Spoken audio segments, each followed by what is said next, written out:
going on? This is the Bottom Line podcast presented by Anchor.fm, your home for sports and entertainment talk.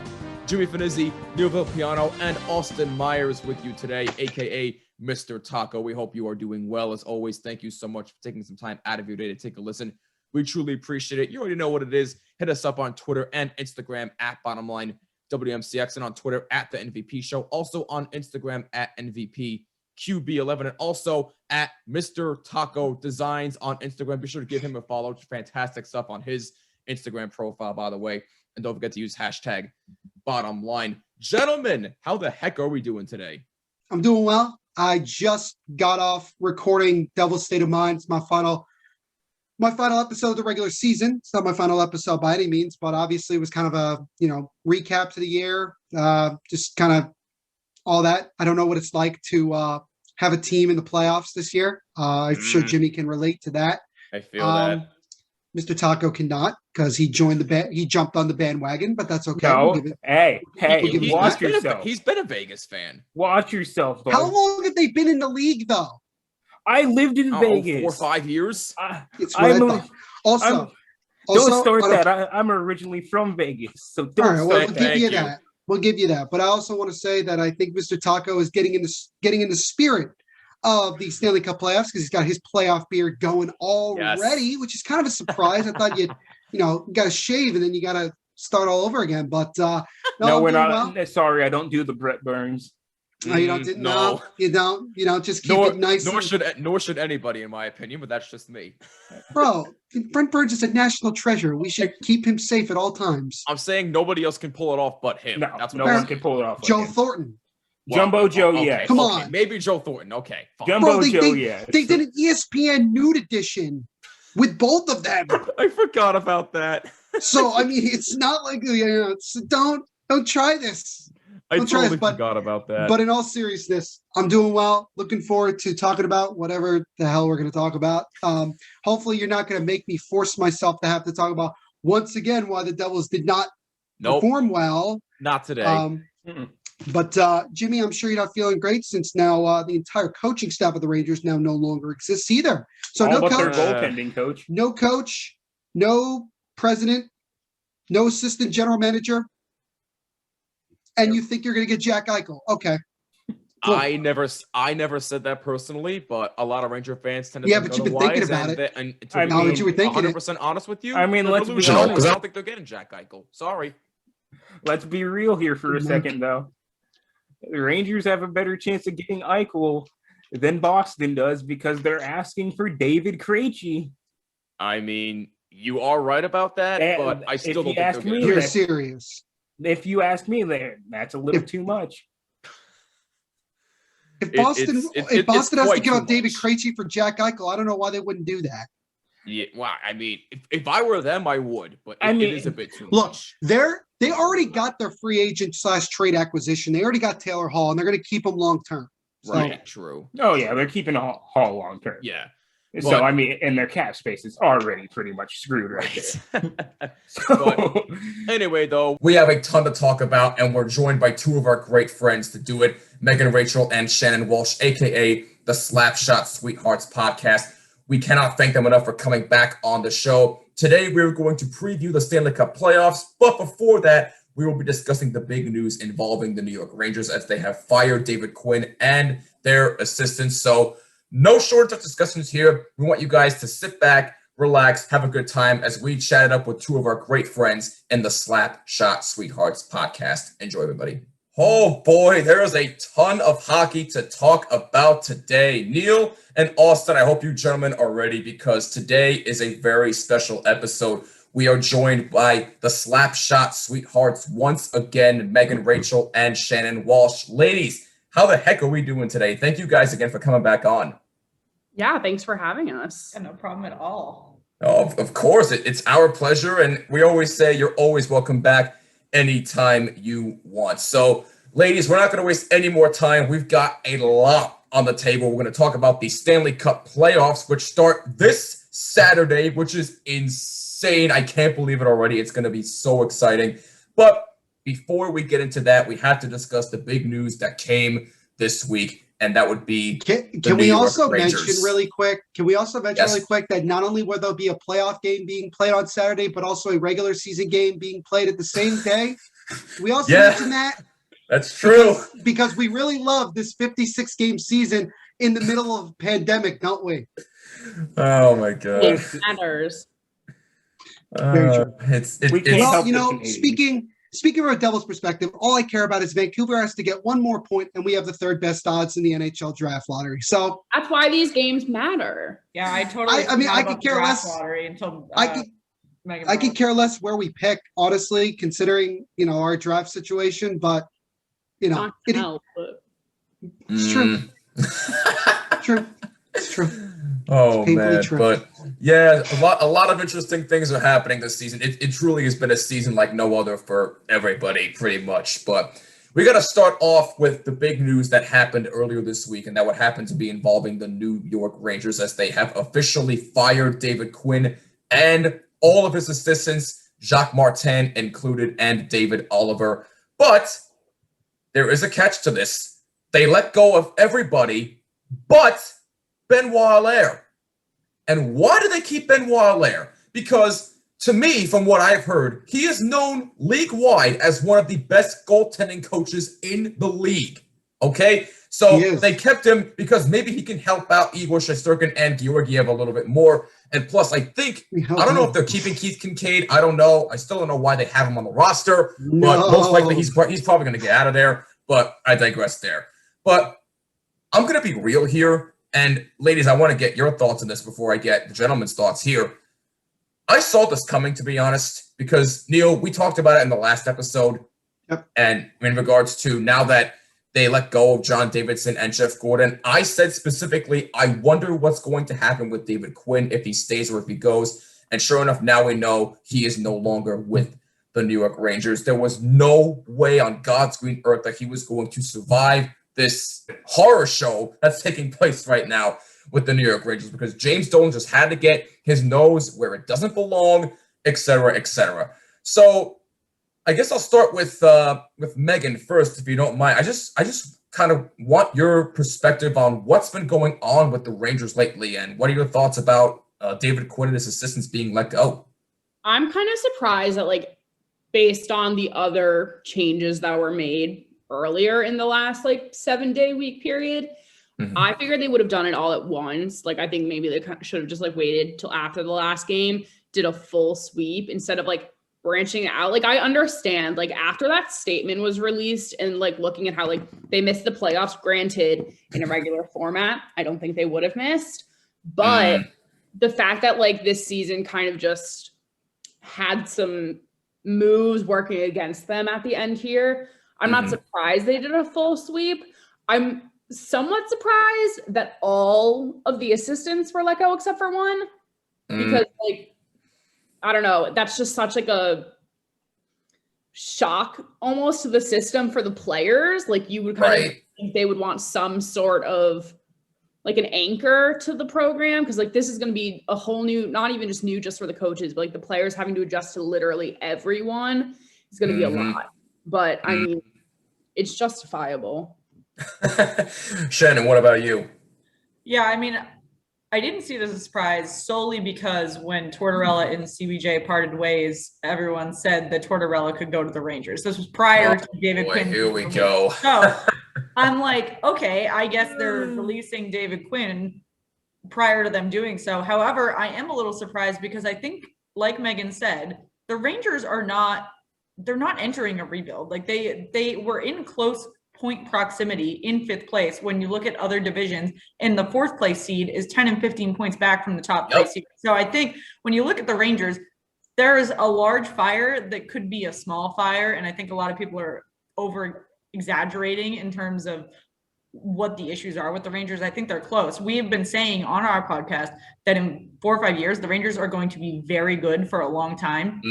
And I think that, cleaning your house in your front office, cleaning house, I don't think you really need to do that. I think getting rid of David Quinn is fine, but I don't think you needed, like Megan said, to completely sweep everything where the players are now going to have to get used to. I mean, the coaches have a huge impact in locker room dynamic. Obviously, the players are the most important part, but they're going to have to reestablish all of that locker room dynamic that they already had. And granted, the offseason does play a role in that, but I think that they're really hedging their bets that coaching is going to be the next step here. And I think that they had a point. I don't know that they needed to go this far in terms of changing what they did. Well, you make a fair point there. Neil, what say you, man? If there's anybody to blame for why this is happening, I blame the Knicks for why all of this is happening. And the reason that I do that is because James Dolan looked at it and said, Knicks are doing really well. We're very confident right now. Everything seems to be in place. You know what? I think now I'm going to go screw with the Rangers like I was doing with the Knicks. And sure enough, that's what's happened. And, you know, in all seriousness, though, like the thing that's crazy is that, and you guys mentioned it before, couldn't they have just waited till after the last 3 games of the season to just do this instead of doing it right then and there? I've never seen a player single-handedly destroy an entire front office of an organization like I just saw Tom Wilson do single-handedly. I mean, if Tom Wilson doesn't do what he did last week, does this happen? No. Maybe it does. Maybe it doesn't. Who knows? I would argue the coaching change would happen, but the GM and president change. The GM and president change. That's fair. That's fair. I agree. The coaching change, I think, would have happened anyway. Yes, That's exactly. fair. And I agree with you guys 100%. That's what I was going to bring up. I said, look, I think that Rangers fans were getting a little bit tired of Quinn's, system and how things were performing. I will give him credit that I felt like the team, especially in April, really played very well. But the thing that I think they're missing at this point is a veteran coach.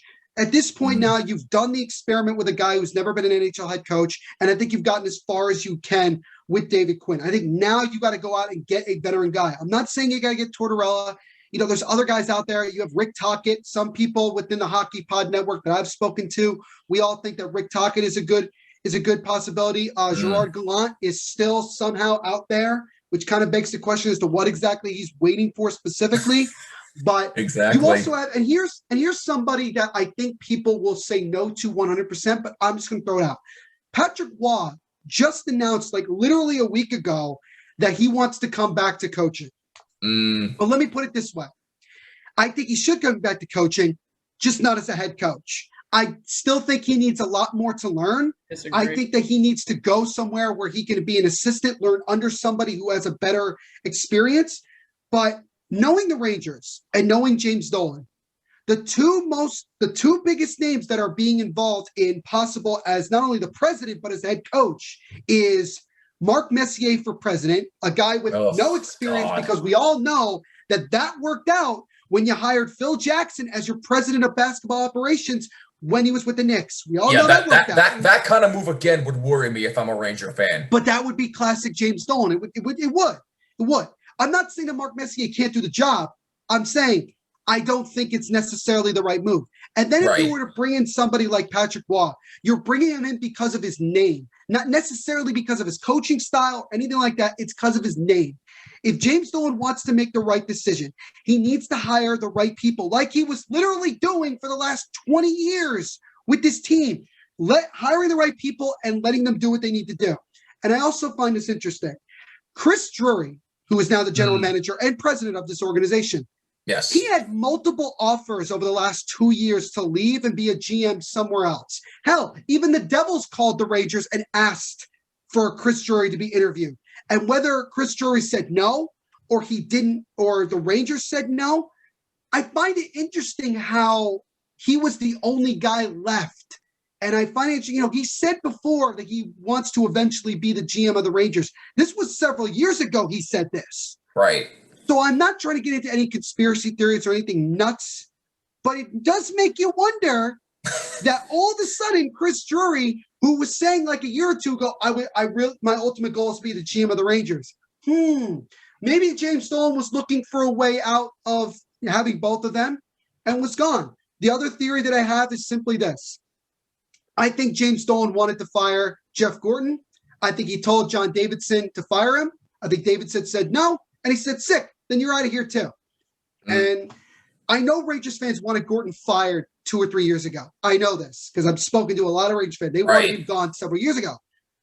And he and John Davidson did a hell of a job building this team with having one of the best farm systems in the NHL and having a great team that has the capability, if it's put in the right direction, to be a playoff/Stanley Cup contender in the not so near future. For them to just all of a sudden be kicked to the curb when this rebuild or retooling, if you want to, I'd call it retooling, not necessarily rebuilding. Yeah, that's a more proper term. It's not done. And you know, here's the thing. Yes, they made the playoffs last year, but so did several other teams that had no business being in the playoffs. They made the playoffs last year because of a bubble and luck. Exactly. So they didn't technically make the playoffs. So I don't know what James Dolan's expectations have been, but this just is a classic James Dolan move, in my opinion. And the only thing that I'm worried about is James Dolan now going to begin to do the craziness with the Rangers that he once did with the Knicks? No, it's a fair point. Ladies, I'll get your reaction in just a second, I promise. But Austin, I know you messaged me in regards to the David Quinn news this morning, and you were basically like, what the F are you guys doing? I was like, I saw this coming, and you seem to be pretty shocked by this too, even though you don't follow the team that much. You seem very, very surprised by this. Give me your reaction to this. I got nothing. It was just it's one of those things where I was like, oh, another head coach fired. Well, damn. Just one of those days, I guess, according to Austin Myers. It's just one of those days. And then it was like, and then there was that spot in my mind that goes, there's another open spot for Babs. Oh, God. There you go. Mike Babcock. Can you imagine? Can you imagine if he actually coached? I probably would have a fit. Yeah, I mean that's a way to tank your team. You're close to success, and you bring in, especially when you just fired all your assistants and there's no one, like I said, to really anchor the locker room dynamic, and you bring in Mike Babcock. You just want to screw everybody. He would just come in, like Shannon said, probably just tank everything and just have the Rangers start all over again. Is that what you want? When you're in the middle of a retool, hoping to be a legitimate cup contender within probably the next 2-3 years? That's not what you want. No. I think they're a little bit closer than that. But I mean, you throw out but you also throw out a name like Gerard Gallant, who yes, he would be a much better fit than Mike Babcock, who is an amazing coach. Don't get me wrong, but with the behind the scenes he had with the Knights, you might just want to pump the brakes on him. Yeah, that's a fair point there. Actually, while we're on this subject here, and I want to get everybody's reaction here, I actually compiled my own list of people who I think would be potential candidates to replace David Quinn as head coach of the New York Rangers. And hear me out here. I have the following people on my list here: Bruce Boudreau, Gerard Gallant,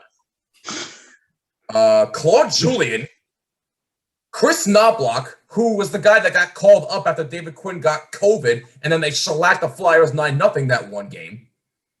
Who else do I have here? Rick Tocchet, who you mentioned before, Neil. I think he'd be a tremendous fit. And Torts. That would be no shocker to me, in all honesty. It would not be surprising if the Rangers called Torts and said, hey, let's have a reunion and try to start over again. Austin, we talked about this off the air. You love his personality, but what do you think of him as a head coach? I mean, if you want your top players, like say somebody like Panarin or Zibanejad, to go out there and open a can of you know what, and Torts is like, hey, guess what? I'm gonna just bench you 2 minutes into a shift. That's not gonna get you anywhere. But just basically pull what he did to Patrick Laine. I see what you're doing there. Just pull a Laine.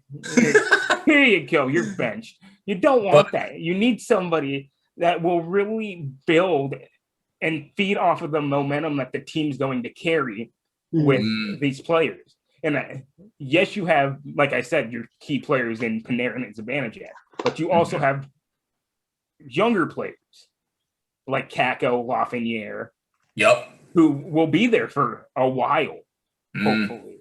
And they're going to have to feed off of what your other players have. And in order to do that, you need a coach who can not only help them do that, but push them to do that. No, that's an extremely fair point. I like that. But I guess my question to everybody here is, out of the names I mentioned, who would you think would be the best fit to replace David Quinn? And Shannon, I'll start with you on this. Yeah, I think I'm not going to be surprised when they hire Tortorella.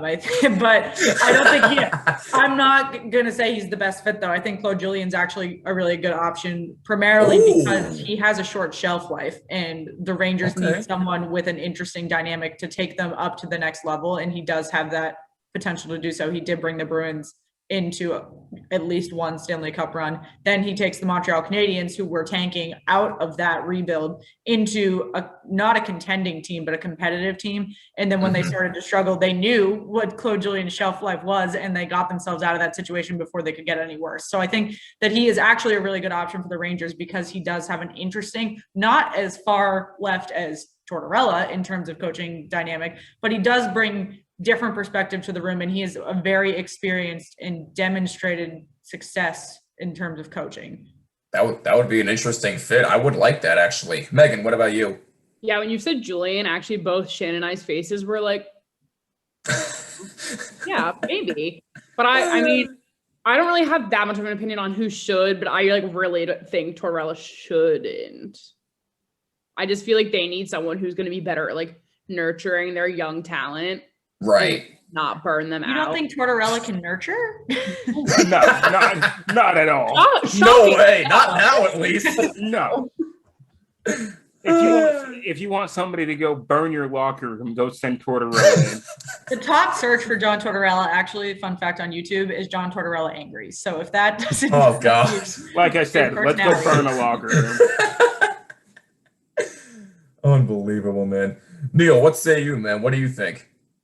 I don't really have a specific guy from the first guy I would say no to is Bruce Boudreau. You're serious, right? Well. Like, no. Again, kind of like Tortorella, it's just, I think the game has passed him by. I really just don't see how he can be that.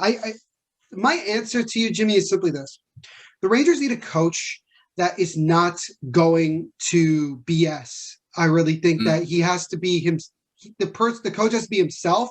He has to be real with the players. He has to relate to them. And he also needs to have a system that is more for the modern NHL game. He can't take a step back and be a coach. And this is why mentioning guys like Mike Babcock, John Tortorella, Bruce Boudreau are not enticing because let's be honest, the reason that they don't have a job right now or they got fired is because the way that they coach is not how it works anymore. This is not the early 2000s. This is not the 90s.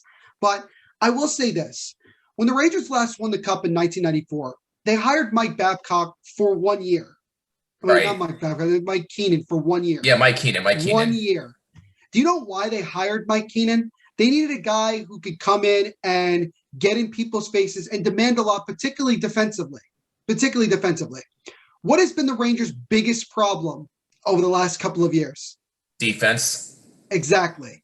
They need a guy who can come in with a good defensive system that is going to be hard checking. It's going to be aggressive. It's going to be in your face. It's going to push you. And if we get pushed, we're going to push you back further. That's what you need to do. And also, I think you need to have a guy that can embody what it means to be the head coach of an Original Six franchise and being a coach in the biggest media market in the world in New York City. You need to have a guy like that. I don't know who that guy is. I don't. It could be one of the guys that you mentioned, Jimmy. It could be somebody that we're not even thinking about right now. It could be a coach in minor hockey. Like, look at what happened with the Pittsburgh Penguins. They fired Mike Johnson. They brought in Sullivan. And what did they do? They won back-to-back Stanley Cups. Yep. So, I mean, it's things like that could also happen as well. And I'm not saying that that's the direction, but I'm saying you need to have a coach that understands this team and says this, look, offensively, I'm not getting in the way. Go out and play the hockey I know you're capable of playing. But defensively, this is what we got to work on because we have two tremendous young goaltenders in Shesterkin and Georgiev.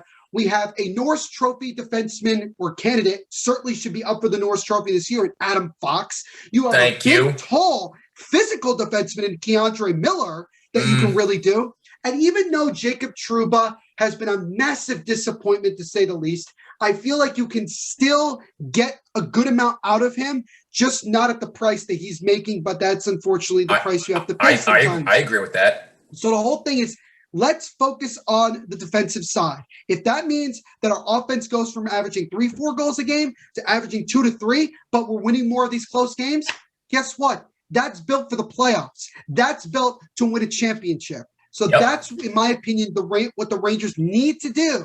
And Chris Drury, this is your opportunity. You got what you wanted. You got to come out and prove it. You got to prove that you are capable of doing this job. I like that answer. And Austin, I can pretty much assume what your answer is going to be. Anybody but Mike Babcock, right? Yeah. I love Babs, but with the sound of it, like Neil said, you have to have somebody that is going to light your defensive end up. And where does that bring me? That brings me right back to go on. Look at what he did year one. Year one Vegas, he took literally a group of nobodies and made them a cup caliber team.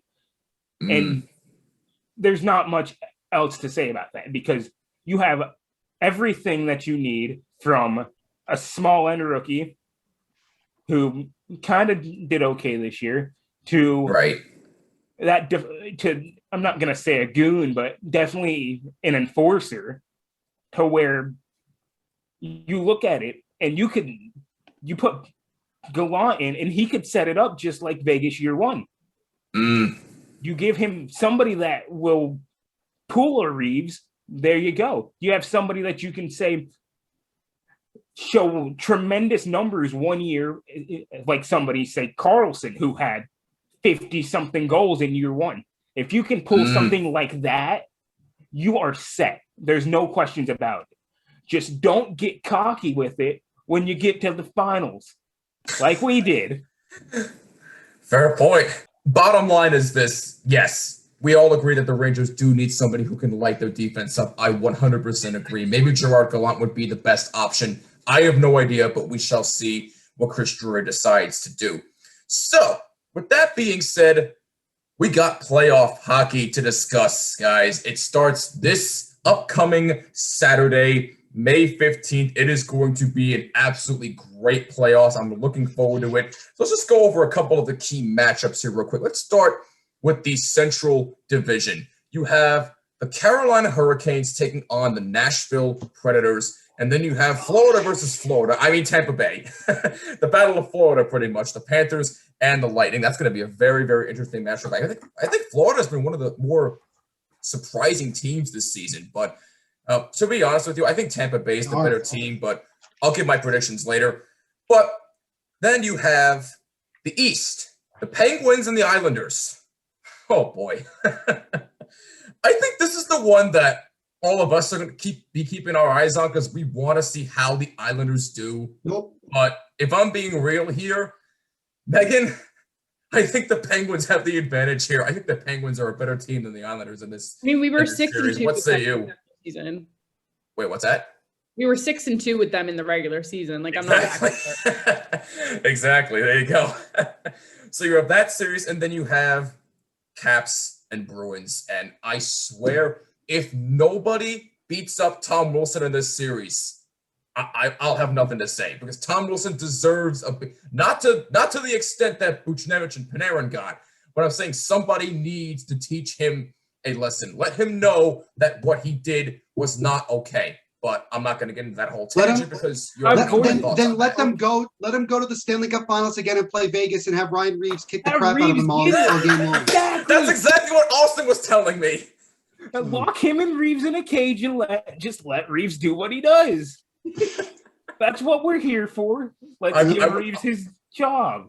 In all honesty, I would pay big money to see that happen. I would pay money to watch Ryan Reeves and Tom Wilson go at it. But guys, if I'm being, I don't know if I'm being crazy here. And yes, I know I'm crazy, Neil. Don't say it. I know what you're going to say. You're nuts. You are absolutely nuts all the time. So well, thank you for that. Bring it on. Am I crazy for thinking that the only reason that I think this Capitals-Bruins series, well, not the only reason, that one of the reasons that this series is going to be interesting is because of the fact that everybody's going to be keeping their eye on Tom Wilson? Am I crazy for thinking that? No. I mean, does Boston really have somebody that was like Chara that would take on Tom Wilson at a time. There are people on the roster that will do it. Trent Frederick has turned into a really good enforcer, but he's young and he's not known throughout the league. He's known throughout Boston. So he will pester Tom Wilson, and yes, they probably will fight, probably averaging about once a game, but it doesn't mean a ton for fans that are not Boston specific fans. It won't mean the emotion the same way. Like premeditated. Yeah, no. Right. I think, Jimmy, yes, there is going to be a stigma around Tom Wilson probably for at least the first round of the playoffs, but I don't think that that's going to be the focal point of the series. I think that the Bruins' momentum with Taylor Hall is really going to be the focal point, at least on Boston's side. And then Alex Ovechkin trying to get the goal record is going to be on the Capitals side. And I think that's really where those two are going to focus. And I think it is going to be a 6 or 7 game series. So I think there's really going to be a lot of interest there. But it is one of the more interesting of the series that are set up right now. There are some pretty boring matchups, quite frankly. But the whole North Division. That is true. The whole North Division. Oh yeah. I don't know. There's a matchup up there, so it's not bad. But I mean, and if you want to talk about momentum with the trade deadline acquisitions, though, you have Washington with Mantha, and he's been putting up pretty solid. I don't know. Giving up Vrana was like the dumbest giving up trade I've Vrana ever was seen not in my entire life. I mean, I like the acquisition, but giving up Vrana was pretty. Well, they could have gotten Mantha without giving up Vrana. Exactly. Exactly. And speaking of the North Division, Austin, that's where we're going next. You have Toronto against Montreal, and you have Edmonton against the Winnipeg Jets. The good Jets, by the way, not the god-awful New York Jets in the tri-state area. He was the Jets right now because they've kind of been falling.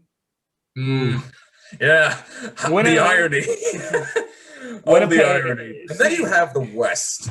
You've got Vegas and St. Louis and Colorado and Minnesota. Well, that's not final. That's not final, though. That can change tonight. That can change tonight. Did you know the Minnesota Wild could actually end in second? Like we said, that could change. Very interesting. I'm all for that. I'm all for Minnesota. That's very interesting. But now that we've gone over each series here, question to all of you. And Neil, I'm going to start with you here on this one. Which series do you think is the most interesting to watch? For me, hands down, it's Toronto versus Montreal in the first round. I mean, these guys. I'm with you. These two teams haven't played each other in a playoff series in over 20 years. And look, here's the thing: Montreal is on the up and up. You look at what they've been able to do. I mean, they take the momentum from last year in the bubble, playing the Pittsburgh Penguins. Sorry, Megan, and beating them in a playoff series or in a play-in series, and then nearly were able to beat the Philadelphia Flyers in the next round. I mean, this is a team that was the last team possible. This was the 24th team to make the bubble, and they ran with it. And they ended up firing their head coach, and they have an interim head coach who has taken the team and has really gotten them going. And also, I just want to say this. The biggest thing that the Montreal Canadiens did this offseason was getting legit backup goaltending for Carey Price so that Price feels rested and feels ready to go for the playoffs. Because as we all know, once Price gets rolling in the playoffs, it is very, very difficult to beat him in a 7-game series. I mean, he took a 5-game series, and we talked about it numerous times that if you get him in a 5-game series, it's going to be tough. It's still going to be tough with Carey Price once he activates playoff mode, which is pretty much what he's going to do. But then you have Toronto. And let's face it, just like Tampa last year, Toronto, this is it, man. This is literally your cup to lose. I'm just going to say it like it is. They really, really, really have to do something because unlike Vegas, who somehow got out, not only did they not have to get in trouble for being over the cap, but they actually were able to get a top free agent for a crap load of money and got away with it. I don't think Toronto necessarily gets away with it. I think Toronto understands that their window is literally the next year or two. Because if they don't get it, even this offseason, I wouldn't be shocked if they had to move somebody. The guy I'm particularly interested in being moved is William Nylander. I don't think the Maple Leafs are going to have a choice but to move him in the offseason, regardless of what they do in the playoffs. But Toronto understands this. They have to look at Tampa and say, we have to exercise demons. We have to beat these teams. We have to come out and prove that we are capable. And they brought in some veteran pieces. They brought in Jumbo Joe, Wayne Simmons. Jack Campbell has been one of the biggest storylines of the entire season. And it's really intriguing to see whether they start Campbell or go with Frederick Anderson in the first game. It'll be very intriguing to see how they do with that. But at the end of the day, that is a series that I expect to go at least 6 games, maybe 7. Oh, yeah. Because I think that Toronto is going to have issues with Montreal. And I think also with Montreal getting Cole Caulfield, who has already been lighting it up a little bit with a couple overtime game winners, he's going to be fresh and ready to go. This Montreal team has a lot to prove themselves. And let's face it, man, 2 of the biggest rivals in NHL history going at it in the first round. You can sign me up for that. I'm all about it. Original 6 matchup in the first round. Let's get it on. Oh, see, but it's tremendous. Here's a point I want to bring up though with their goaltending. Right. Toronto's or Montreal's? Toronto's. Frederick Anderson is not ready. I guarantee you, they will not play him for at least the first few games. They will more likely play Campbell and Riddick before they play Anderson, only because his injury has still been lingering, and that's been a key issue with him. That's fair. I can definitely see your point, because we'll definitely have to keep an eye on. And you have to remember this as well. I believe Freddie Anderson is either an RFA or a UFA at the end of the year. I believe it's a UFA. He is a UFA. So for him, this is put up or shut up, because if he can't go and you got Riddick and Campbell going, the Maple Leafs might look at it and say, well, we're kind of done with Freddie Anderson. I mean, most Maple Leaf fans don't want Freddie Anderson anymore anyway. Yeah, we're hearing that. Nobody wants him anymore. That's 2 why. years. I'm different. I would personally, as a Devils fan, I wouldn't mind bringing him in as a veteran backup to Mackenzie Blackwood. That's me, if he could stay healthy. Right. Which is a big if. It's Freddie Anderson. It's hard for him. I'm telling you, the only reason why I can see Toronto being so intriguing is because there's so many different storylines, and the pressure. The pressure they have, and they have to go through Montreal in the first round. They have to go through Montreal. Of all teams, I bet you they would have wanted to play anybody else. They would have even wanted to play Edmonton more than they would want to play Montreal right now. Because think about it, the motivation. And yes, there are some the fan situation. Is it going to be a factor? I mean, probably, even if it's not at full capacity. I don't know what the situation is up in Canada at the moment, but it's still going to be intriguing. Me personally, that's the most intriguing series, but there are a lot, but original 6 rivals, Montreal, Toronto, we've heard the stories for a long time. This is it. This is something the NHL was hoping they get a matchup like this in the first round. Austin, I'll get to you in a second, I promise. But Megan, I want to go to you next. What do you think is the most interesting series here? Okay, so mine's not officially a series yet. But I think something that could be the most interesting if the West ends how we think it will is Minnesota playing the Avs, because Minnesota is a killer. And I think if they could upset the Avs, which I think is totally possible. No, it is. That would be huge. It's very possible if they can get Kirill Kaprizov to get on a roll and carry the team like he has been in the last few weeks. Didn't he have an overtime winner recently? Yeah. That's right. That's what I thought. Kaprizov, I want to say, is almost a point per game player right now. He's really been starting to get on that roll. Yeah, and it's scary, especially when my favorite team's from the West, and I've watched him multiple times. It's kind of one of those things where it's like Minnesota could really take our chances of a championship. But I'd rather play Minnesota in a second round than play the Avs in the second round, because I think Vegas struggles differently with both teams. They do, but we've struggled a bit more with Minnesota this year. And I mean, look, there's also the question mark of this. This is the thing, and you guys can totally disagree with me, but look, let's remember this as well. Minnesota is young and fast, and Vegas, while very talented, is not that fast. Right. And I think his speed is going to be an issue in the playoffs. Give or take. No, give or take. It's a good point. And that's another thing why also Vegas has struggled with Colorado. What is Colorado very known for? Speed. Look at Nathan McKinnon. McKinnon just sneaks past everybody. I mean, it's Mikko Rantanen, same thing. Even Gabriel Landeskog, who is not, who is still dealing with some injuries left and right, is still a hell of a player. Mm-hmm. And he's going to be looking for a big payday in the offseason being a UFA. Oh, yeah. And here's the thing. My only question mark with Vegas is simply this. Who are you playing long-term in goal? Are you going to do this whole thing again where you're going where you're going back and forth every other game with both of them? Or are you going to make a decision? Obviously, we're splitting the series 50-50. There's no questions asked. Yeah, but can they do that for 3? Can they do that for the entire playoffs? We've done it all season. I don't think so. I don't think so. Done it all Did they win a cup last year doing that?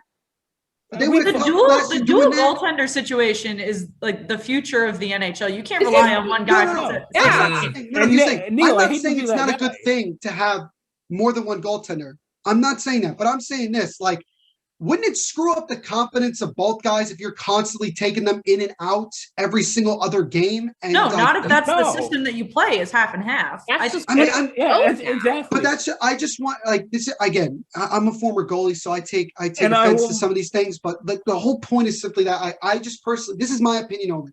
I personally believe that Vegas needs to make a decision on that. But here's the thing: if they go on and win the cup doing this system, I will shut my mouth. I will say that I was wrong, and I will be fine with that. I think the Golden Knights are in a very different situation because they've been playing a very 50-50 game with their goaltending. Whereas the Bruins, who have Tuukka Rask and then Jeremy Swayman backing you up in the playoffs, I want them to do the 50-50 situation with Tuukka Rask and Jeremy Swayman because Jeremy Swayman is on such a hot streak and is doing so well. And Tuukka Rask does not demonstrate mental focus for extended series. However, Tuukka Rask, like I said, does not have great mental focus. So if you were to screw with his consistency in terms of scheduling, that would diminish his play and his ability to focus on the end goal. No, that's fair. I do understand your point in some situations. In this. I just don't think it applies to Vegas. No, right. And I guess like the only other question is that, I mean, at least I'm hoping that Fleury's agent doesn't come out in the middle of the playoffs and gives and post another crazy thing about why his goaltender isn't playing that much. See, and I mean, look, Fleury had a lot to prove this year, and he was phenomenal. I mean, let's just call it like it is. Fantastic. I mean, he single-handedly won me several games in fantasy hockey this year. So I gotta give him credit where credit is due. I mean, he was great. He was absolutely great.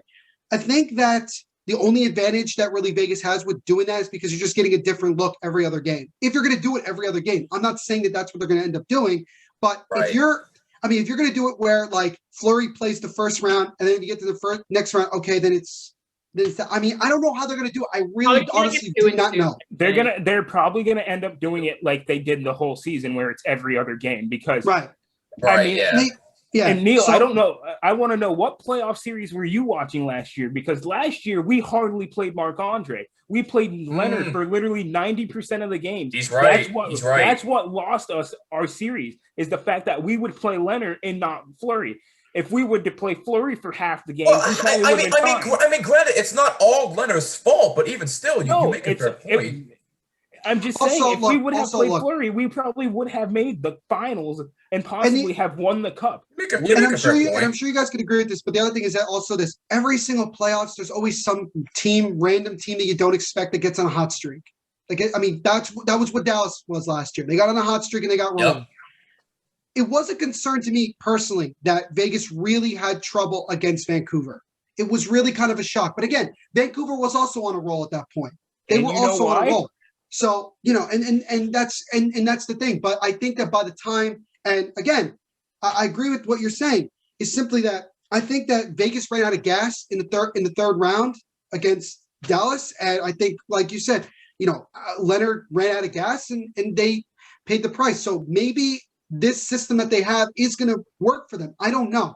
But other than goaltending, I do think like having to face a faster team might be an issue. But again, if it comes down to low scoring, I think Vegas can win low scoring. I think they're capable of doing that. I don't think they have to win games 5-4 or 6-5. But it's certainly if they have to go into the second round and they're facing Colorado, that's probably what's going to have to happen because both of these teams will light it up offensively. Yes, but that's where if you bring somebody, you keep talking about McKinnon. That's why we have somebody like Chandler Stevenson on our front end because he's so much quicker than our other two in Pacioretty and Stone. Yes, those two are phenomenal players, but Stevenson is fast, and there's no debating it. And we've seen him literally skate up on a breakaway against McKinnon. There's nothing else to it. We have what we need. We just need to use it smart. We have to use it smartly. You're right. You're right.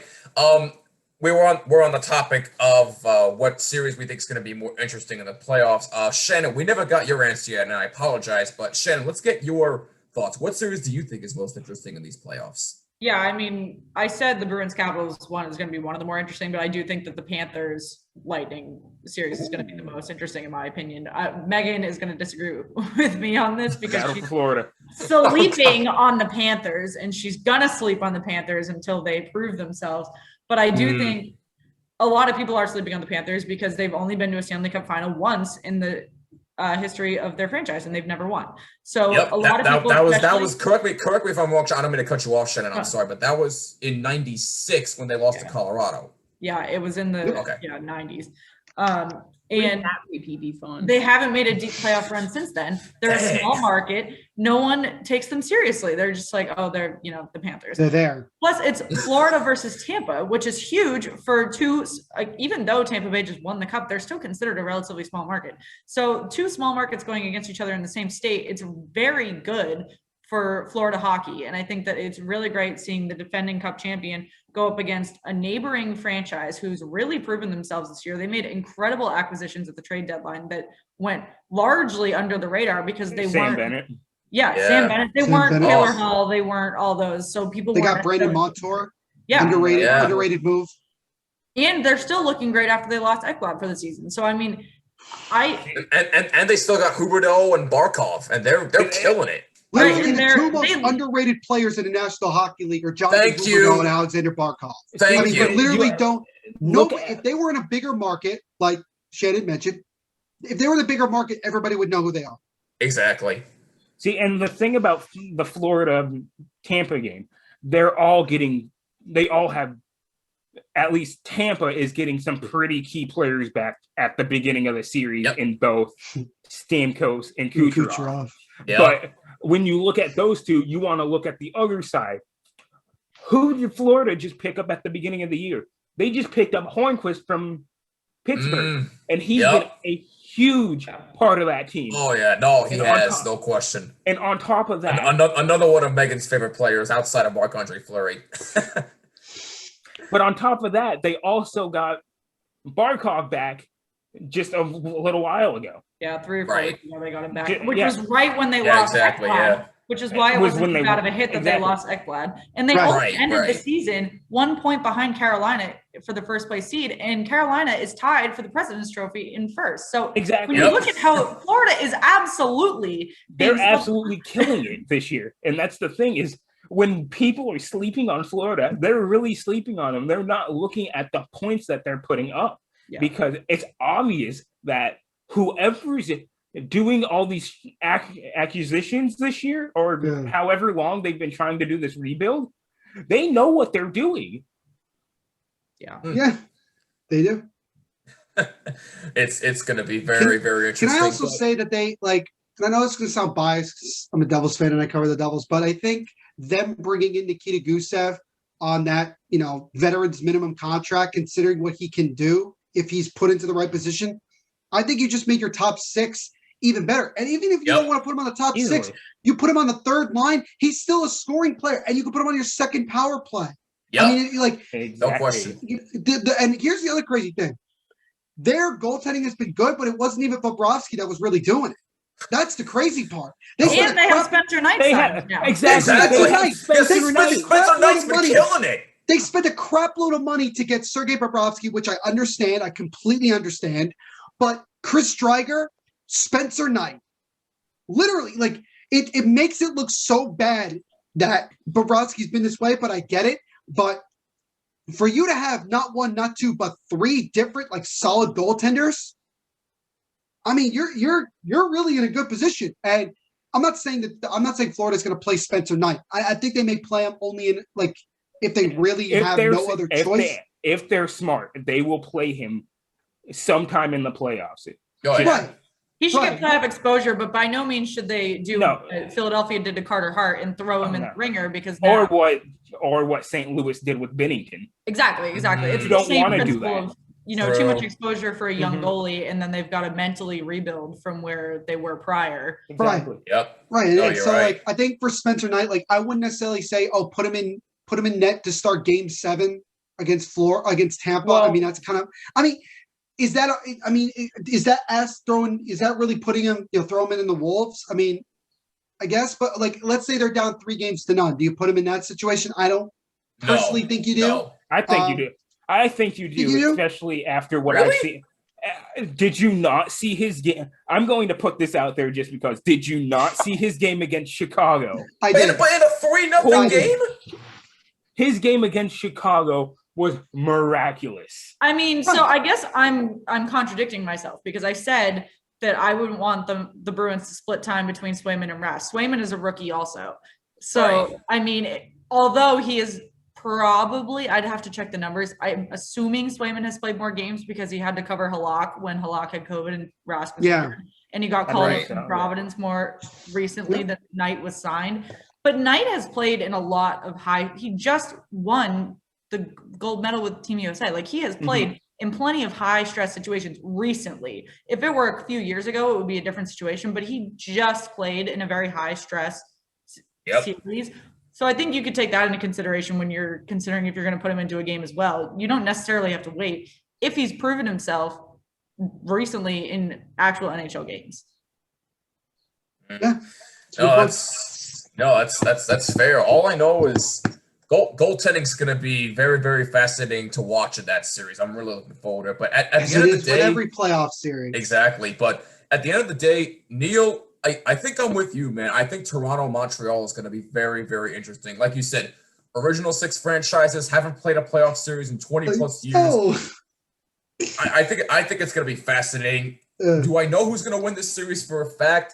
I still have to think about that one a little more. But if I have to give the slight edge to anybody, I think I might go with Toronto just because they have Austin Matthews, who's going to probably win a Maurice the Rocket Richard Trophy this year, and not Alex Ovechkin, which is a surprise. But here's my issue with the Toronto game.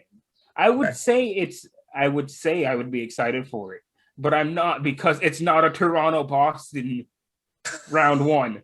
Like you guys have a Toronto-Boston series. I've been a Toronto fan since 15. So seeing a Boston-Toronto round 1 is just like a rite of passage. It's been a rite of passage. It's just one of those things. It's like Bruins fans have been worried about round 2 because they knew they were playing the Maple Leafs in the first round for the last. And it's always always gone to round 7 for like the last 4 times or so, and it's like it is what it is. It's just it's there, and it's like come on, because there's always that piece of like.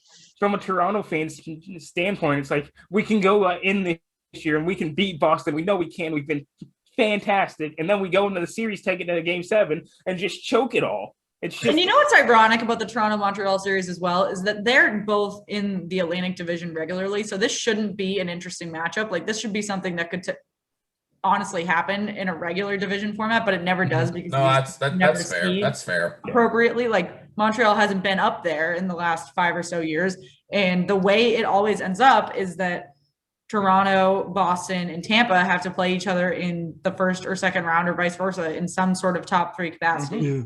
So, and then the fourth one is up for grabs. Yeah, exactly. I mean, I'm still sticking by what I said. So, I mean, that's the way I look at it. And you have every right to, man. You have every right to. So before we actually get into some okay, Jimmy, here, just skip me then. I see you. I was gonna say. Sorry, Austin. What you wanted. I'm sorry, Austin. I forgot. And he just walks up and said he can't believe it. But no, in all seriousness, Austin, what series are you watching out for the most? What's more interested to you? You guys are sleeping on the Carolina game. Wait, what's that? You're sleeping on the Carolina game. I'm not. Oh, the Carolina series? Oh, I'm not. Dude, bro, it's John Hines. They ain't going to win anything. They're not going to win that series. Carolina's going to kick their ass. Oh, I know it. It's not going to be. It's going to be pretty one-sided. I know that, but everybody. I kind of agree with that one. You guys all say all these other games, and I was going to go, I'm looking for the St. Louis-Vegas game, but then I'm like, you know what? That's too obvious. So let's go with the Carolina game. Let's be different here. That's probably the only one we You could didn't have said say. Vegas and St. Louis. I wouldn't have been mad. Well, No, I didn't want to say Vegas, St. Louis, because we already know how that's going to end. We're going to have Jordan losing. We're going to have Jordan losing team come in net, and they'll play Hussein for like one game, and that's it. Losing Like, and he's, the funny thing is that, at the Hockey Partner, I was talking to Tom Franklin from Blues Notes, and they have the attitude of like, yeah, they made the playoffs, but they don't feel that happy that they're even in the playoffs. It's like 2 weeks ago, they were like, we suck. We play like crap. We don't deserve to be in the playoffs. And then like the next week, they're like, oh, we're in the playoffs. Yay, I guess. Like they were more like it seemed like that they were more accepting of if they did not make the playoffs, right, than anything else. That True. was the funny thing to me. But Carolina, the thing, it drives me nuts. Honestly, it does. And I've spoken to a lot of us Devils fans that John Hines made the playoffs. It really drives me nuts because it's really stupid that it's not like he's gonna do anything anyway. No, he's terrible. He's a proven. He's so average, and even then, honestly, they won in spite of him. I'm almost certain if you ask any Predators fan, they won hockey games in spite of his coaching. Yep. Was Nashville great this year? It's like when the Rangers started winning games when their entire coaching staff had COVID. Yeah, exactly. Yes. There you go. There you go. Yeah, then they shellac the Flyers by God knows how many goals. No, I get it. They played the Flyers every game. They'd be the greatest. So. If they played the Flyers every game, they'd be the greatest team we've ever seen. See, but here's the thing, though. If I can't make fun of Carter Hart, I got to make fun of Bennington somehow. I can't talk about Carter Hart. Let's talk about Losington. Oh gosh, give or take. You got to give and take. What can you do? Exactly. I guess it is what it is at this point. But we've said it anyway, all. though, before we actually get into some predictions here for the first round, Austin, I want to touch on your Golden Knights for a second because I have a question for everybody here. I'm going to start with you on this one. They're in the playoffs. Yeah. Hey, Neil, last time I checked, we made the playoffs, bud. But here's my question to everybody. Last time I checked, the NHL basically gave you everything that one team has been dying to get. Oh, my God. Last time I checked, your guys' franchise goaltender snaked y'all for an office job. Oh.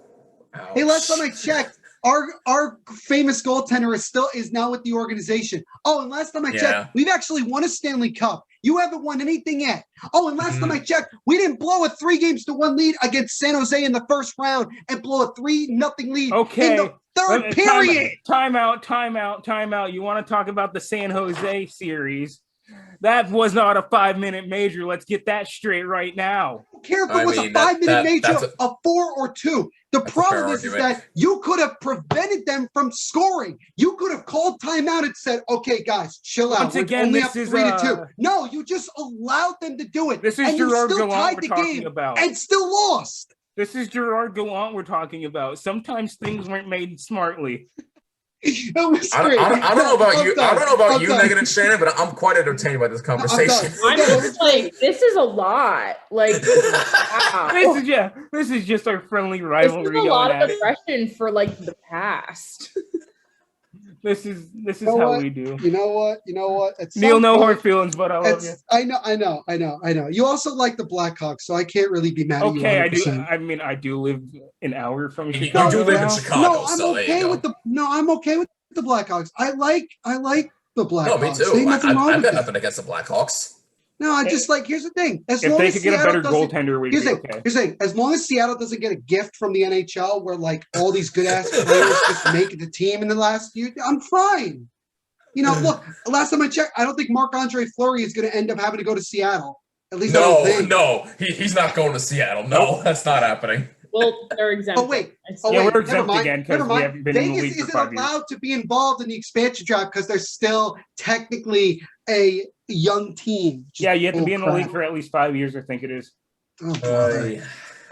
So now we'll have to wait for the next expansion Listen. when it comes to Toledo.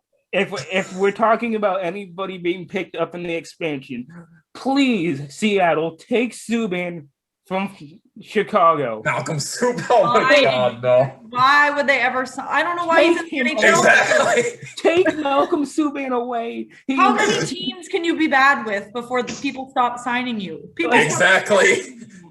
when we took Those will it take him? when we took him from Boston, I thought, okay, this might be okay.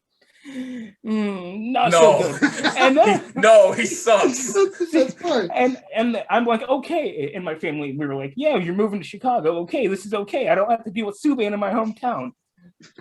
6 months later, 6 months later, And sure Malcolm enough, he Subban comes traded to to Chicago. What happens? I'm like, maybe Malcolm So, Subban just wants to yeah, be my friend. Let's talk about Vegas, Jimmy. Yeah, Come let's on. talk about Yes, Vegas. because Come on. here's the question I have for everybody. And Austin, How I'm going to about start the with you Raiders, here. huh? Let's talk about that. Jesus Christ. Raiders, but no. Let's talk about the Oakland Athletics. Oh, excuse me, the Vegas the Las Athletics Vegas that are going to be Athletics. going there in the gosh. next year or two. Yeah. Oh my goodness. But What about my Golden Knights? Come on, English, yes, Jimmy. Let's so go. here's the question I have for everybody. Austin, I'm starting with you. If Vegas does not win a cup either this year or next year, what do you think they need to do? Do you think they need to blow it up, or do they keep the regime that they have? I'm just gonna put it in 2 words. We're fucked. Well then, all right. I see how it is. And I'm gonna say, especially with the news we got today, I don't know if we're gonna be playoff contenders anymore. Yeah, Pacioretty's hurt, right? Because we've lost both Pacioretty and Martinez as of today. Really?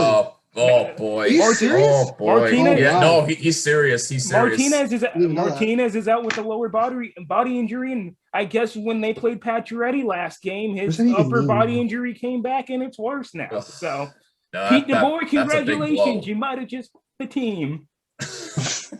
No, that's a big blow. But no, Austin, I do kind of see your point here. I want to get everybody else's reaction here first. Megan, what do you think? What do you think Vegas does? Yeah, if I'm they going don't win a last. cup within 2-3 years? Yeah, Shannon and I have been talking about this a lot on like our daily pods and things. But this is kind of the last year where they can like act like they have something going for it before they just kind of like solidify their position in the league as like a team like similar to how the Penguins are. Like you're gonna make the playoffs every year, but you're not gonna go that far. Right. You're gonna be good, but you're not gonna be great anymore. Like this is their last chance to prove they're not just like in that part. Shannon? Yeah, I was actually just trying to Google. I wanted to know what the average age of the Golden Knights was because Okay. consider them. They're like, Because I consider them when you think of Mark Stone, Max Pacioretty, Marc-Andre Fleury, even Robin Leonard's he's not a spring chicken. no. I want to say our average age is like late 20s, early 30s. Which isn't great. If you want, it's not great, and that's why. you want to not enter a rebuild, right? So Exactly. I'm picturing, we talk about the Capitals all the time because they're not slowing down as of yet, but they're by far the oldest team in the league, and they're going to hit a brick wall soon. And I think that there are a couple of teams, the Penguins and the Golden Knights, both being in that comparable situation where their rosters are pretty old, and they do have some players that they can continue to build around. They might not have to enter a full rebuild, but in terms of contending years, they've got what 1, maybe 2 left. I'm gonna give it 2, maybe 3, because we've got a lot of the players are still. If you come into a very good goaltender, I'd give him at least 1-2 years. And a lot of people, a lot of people are sleeping on our AHL guys though too. You look at who we have on the AHL side with what? Is it? Oh my God. Their average age is 27.41. Okay. Well, I mean that's still not really. It's still not. That's around my age. That's not a spring chicken.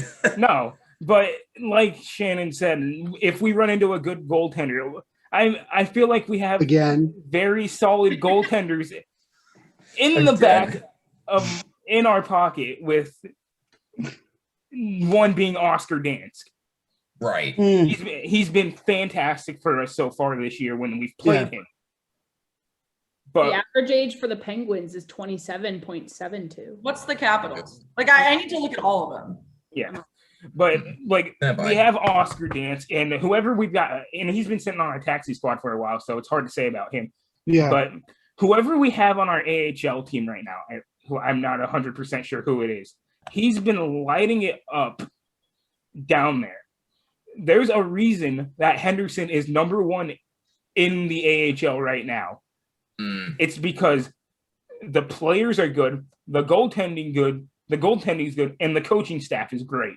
Yep. By the way, I don't mean to cut you off, Austin. I'm sorry, but the average age of the Capitals is 27.9. Actually, it's 29.77. Oh, okay. I had those reversed. I'm sorry. I apologize. 29.7. All right. Come on, Jimmy.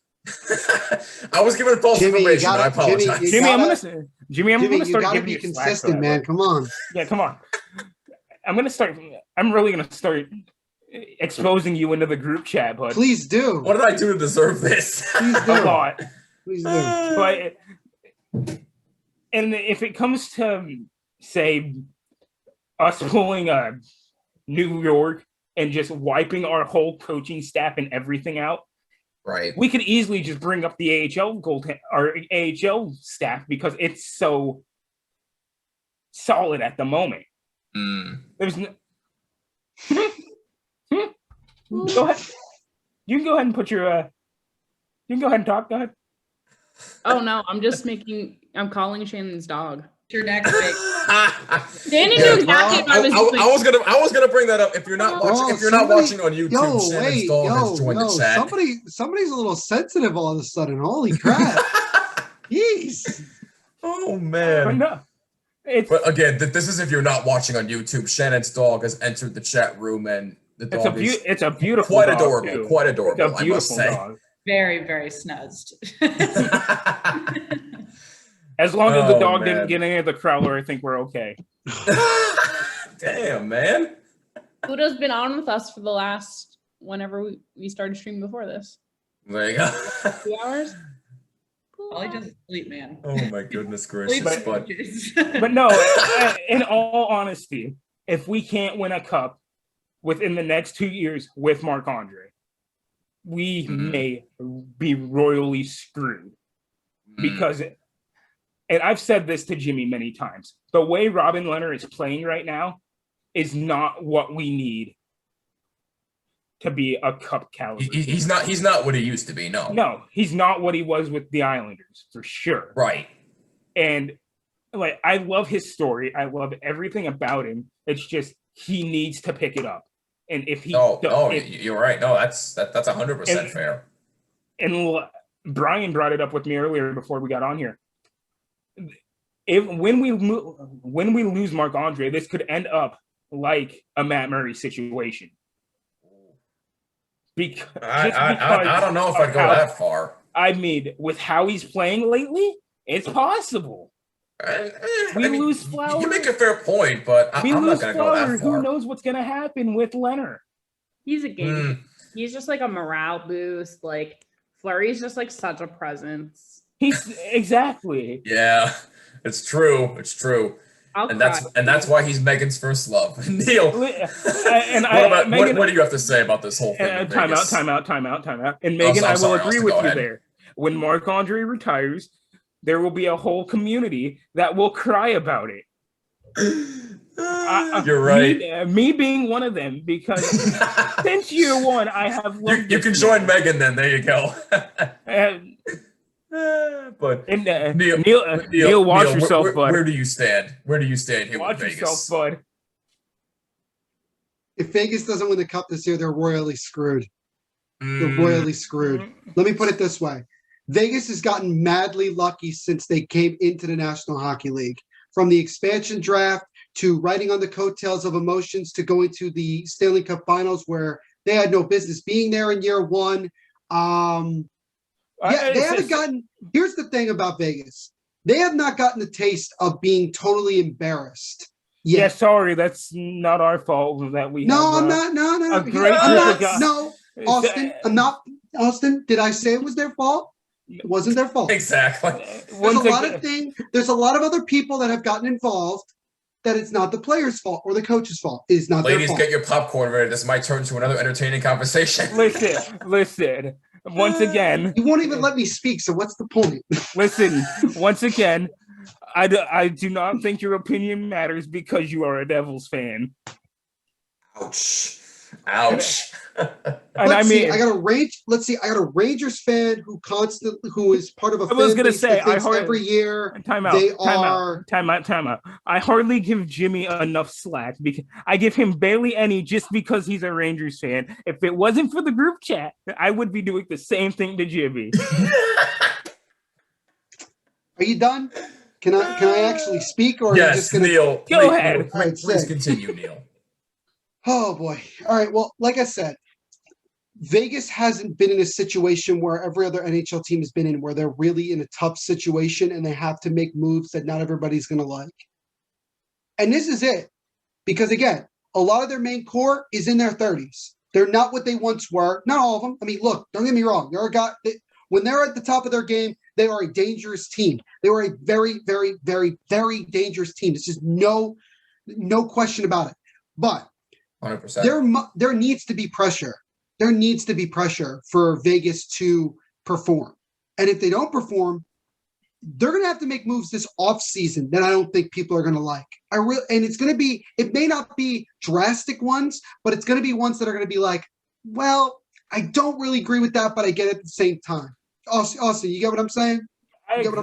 I agree, but it shouldn't come at a point to where you're threatening that your players are going to be traded like they did this offseason. I'm not. No, you're right about that. What I'm saying, it's not going to be like this sudden thing where like all of a sudden all these guys are gone. Yeah, no, it's going to be a gradual thing over time. No, I get that, but what I'm saying is this, like at the offseason this year, we had it to where they were saying we were trading Stone, Pacioretty, I remember that. Marchessault, Carlson, like our key players were quote unquote being traded forcefully. It may still happen, Austin. Honestly, yeah, I know it will. It may still happen because again, Vegas is very at the top, at the very tip top of the salary cap. And again, remember, this is the thing that none of us brought up. The flat cap is still going to be happening for the next 2 seasons. Yep. So this is a very difficult spot for Vegas where they have to look at it and say, we have to win a cup. Yeah, it's not like. And here's the thing, in Toronto, at least you can say that they have some things in the system that they can kind of like back off of. But let's face it, Toronto's just flat out cursed. They can't win anything. They can't win anything at this point. But Vegas, Vegas hasn't gone through a rebuild or retooling yet in their history because they haven't had to. Not necessarily. I mean, fair enough. Let's take a breath. But I understand. No, but my whole point. Who never struggled. Like, take a seat. Damn. But no, Neil, I see. All right. Goddamn sentence, man. You were when I started. I see where you're. I waited my turn. Yeah, my goodness. But I see what you're saying, and with saying moves need to be made, Vegas fans have said that themselves. We need to move. And what we've said as of now is we've moved one. We said we needed to get rid of Englund, McNabb, and Marchessault. As much as I love Marshy, he needs to go. He does. And he does. That's going to free up a lot of that's going to free up cap space. We lost Englund because he decided to go off and have an office job. Yeah. Office job. Quite literally, he's working in the offices and at the arenas now. Good for him. Braden McNabb, it's Braden McNabb. I can't say much. He's literally a terrible defenseman at this point. So can I just conclude with Vegas needs to win the cup now? Yes. They can't. I'm sorry. Like if they don't get it done this year, the beginning of the end, so to speak, of like the era of like this whole thing is going to start. I'm not saying that like 3 or 4 main guys are all of a sudden going to be traded in the offseason. Right. I'm saying that it's going to be a gradual thing. Like you mentioned Marchessault. he's the first guy he's the first chip that's going to be. He's going to be the first one going. The first domino that's going to fall over is going to be that. Yep. So I think the pressure with the amount of talent that they have and what they're capable of doing, they don't have any excuses at this point. They have none. They have a good goaltending tandem. They have a really, really good forward group. Their defense. I mean, shoot, they got a guy who could very well be a Norris Trophy winning defenseman in Shea Theodore. I mean, they have Max Pacioretty. I mean, they have Pacioretty. They have let's pause for a second. They had Pacioretty right now. All right, sorry. They had Pacioretty. They have Alex Pietrangelo, who just won a Stanley Cup 2 years ago. So they have. Yeah, well, the thing behind Petro is, especially right now, I'm going to say it, and it's not words that Vegas fans would want to hear, but the hype over Petro this year was too much. He was overhyped. He's not been producing like he should be. Because honestly and truly, I don't mean to be offensive, but I don't think we should have picked him up. He didn't want to go to Vegas in the first place. He wanted to stay in St. Louis. Right. And the problem is that if we had not had COVID-19, if we didn't have the pandemic, and the salary cap went up to where it was supposed to go, St. Louis would have had enough cap space to sign him to a long-term deal. No, you're right. Very true. Right. So he is there, and he is standing there saying, what am I doing in Las Vegas playing for this team when I should be, as the captain, going to play for the St. Louis Blues? You're right. And that's just so my whole thing is simply this to kind of conclude for me. Vegas got to win the cup. Plain and simple. They don't, they got to start tearing it down. Yep. That's it. Nope. I'm with you. There's no doubt about it. And like I said, there was no reason there shouldn't have been any reason for us to pick up Petro. Yep. I've found respect for him, but there was no reason for us to pick him up when we knew we had Theodore Martinez as that. And you could have had that money to move some players. We could have had money to move better players. Right. And exactly. And they were talking about during the trade how Vegas had interest in Taylor Hall. But we couldn't pick him up. If we wanted to, we couldn't have picked him up anyways. We couldn't have picked him up anyways because of the cap space. It's true. When we picked up Petro, all that we could throw everything out the window unless we moved somebody huge. And I mean, we didn't move anybody, and we picked up Matthias Janmark, who's been playing fantastically. By the way, he's playing first line tonight because of our injuries. Time out. I gotta call time out on this conversation because you all make excellent points, but we gotta quickly wrap things up here. I do apologize, but actually, Shannon, does your little correspondent right there have something to say about this conversation? He wants to get in bed, but I'm not opening the door for him. There you go. That's it. But anyway, just to kind of quickly wrap things up here, let's go over some predictions here for the first round of the Stanley Cup playoffs. Let's start with the Central Division first. Let's go to Carolina and Nashville. Neil, I'm going to start with you first. Who do you got? Carolina in 4. Wow, you can sweep the Predators. All right, well, that's not surprising there. Shannon? And look, I'm not the only one that's thinking that way. I'm not the only one. That's true. Shannon? Carolina in 5. I'll give the Preds 5. All right. No, that's fair. Megan? Carolina in 5. Austin? Carolina in 5. No question asked. Oh, okay. Carolina in 5 for me, too. Oh, okay. Carolina so I'm the 5. only one. All right, 6. I'm the only one who has Carolina in 5 for me, Carolina too. in 4. Not everything targeted at you. It's okay. That's fair. It's because it's John Hines. That's why. Megan makes a good point. It's not against you. It's against the Preds. It's fine. Just give because John Hines is coaching I have the team. I have personal problems with the Predators and their head coach. Excuse me. Exactly my point. Man gets fired and immediately gets. So we all have Carolina in 5, except for Neil. He has them sweeping the Nashville Predators, which, in all honesty, would not surprise me. This last make me the happiest man alive if that actually happened. But 5 games does seem reasonable. I'm with the rest of you. Five is reasonable. Exactly. Panthers and Tampa Bay. Neil? Panthers in 7. Oh, I like it. I'm with everything Shannon said before. She's spot on. I mean, the Predators, they were the biggest surprise. The Panthers were the biggest surprise of the entire season. Nobody expected them to do what they're doing, and they're playing well at the right time. Now, would they be in a better position if Aaron Ekblad was healthy? Yes. Oh, 100%. really good acquisitions that weren't big major ones. They got guys that fit their system and fit the way that they play, and they've been rocking and rolling, and their goaltending situation is solid.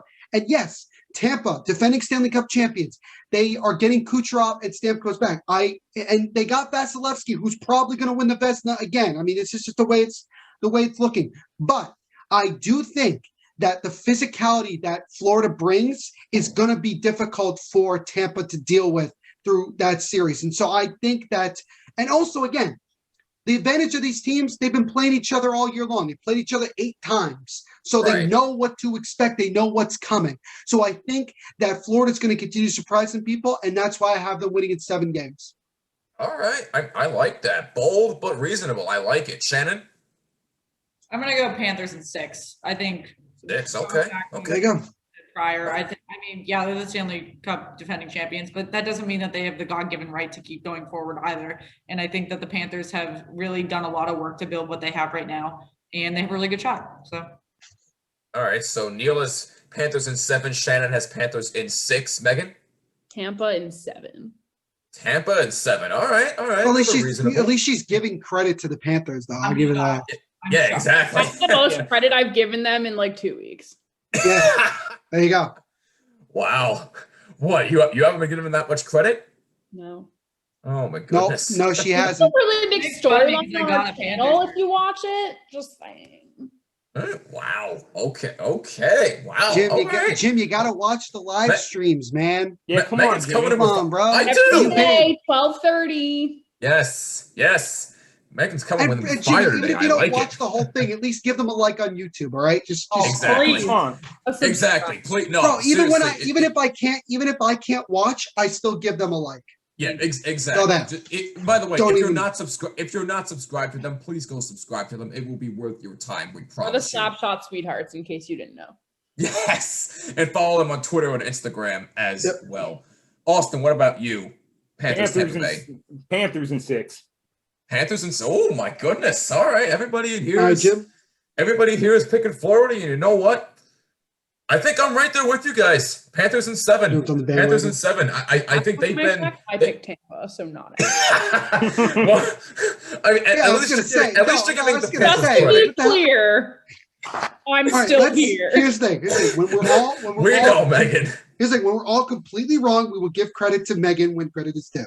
Yes. completely wrong. Yes. When we're wrong, Megan will laugh on our faces. We'll just assume that right now. But we stand by what we said. A majority of us think they're going to win in 7 games. Let's go to the East. Caps, Bruins. Neil, what do you got? Bruins in 6. I think that Ooh, okay. here's okay. the thing. I am concerned about how the Capitals finished the year. Ovi was hurt for a little while, which could be true. nothing or could be the sign of something else long term, but we'll see. Here's the thing. I feel pretty confident with Tuukka Rask in the playoffs. I mean, I felt pretty confident for the most part, except last year. But drive me to drink. fair enough. But I think here's the thing. Once they got Taylor Hall, it created a different dynamic offensively for them.